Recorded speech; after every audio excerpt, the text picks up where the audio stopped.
serahkan kepada beliau. Kalau beliau mau konsultasi dengan keluarganya, ya tentu ya kita serahkan sepenuhnya kepada beliau.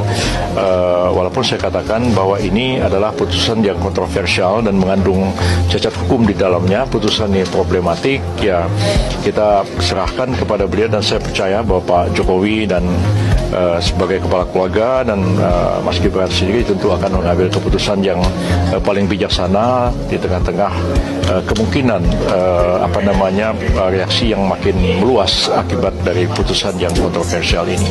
Berarti kepada Mas Gibran, maksudnya kepada koalisi itu belum membicarakan atau menyampaikan saran sebagai akademisi terkait problematika ini? Ya, kalau sekiranya besok atau hari ini ada pertemuan dan ketua-ketua partai akan diberikan kesempatan berbicara, saya akan menyampaikan apa yang saya pikirkan hari ini.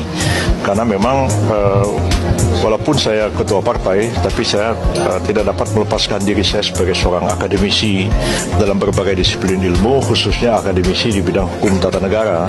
Saya tahu putusan MK itu problematik, saya tahu implikasi-implikasinya, dan kalau dilaksanakan bisa kontroversial, dan saya akan sampaikan itu kepada rapat koalisi, dan kita lihat nanti pandangan dari ketua-ketua partai yang lain, dan kita musyawarahkan. Andai pun dikatakan bahwa ya meskipun kontroversial kita jalan terus mengajukan Pak Gibran, ya saya sebagai anggota koalisi mengatakan ya saya menghormati putusan koalisi, karena dalam demokrasi itu kan orang yang kalah harus ikut orang yang menang. Ya, jadi kalau misalnya ada 9 orang mengambil keputusan, 7 orang setuju, 2 nggak setuju. 2 yang nggak setuju kan nggak boleh ngambek.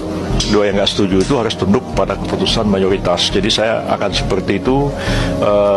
Saya tetap konsisten sebagai seorang akademisi yang paham persoalan ini, tapi saya juga terlibat dalam proses pengambilan keputusan politik yang sebenarnya tidak mudah untuk dilakukan, tapi harus mencapai kompromi politik di antara semuanya.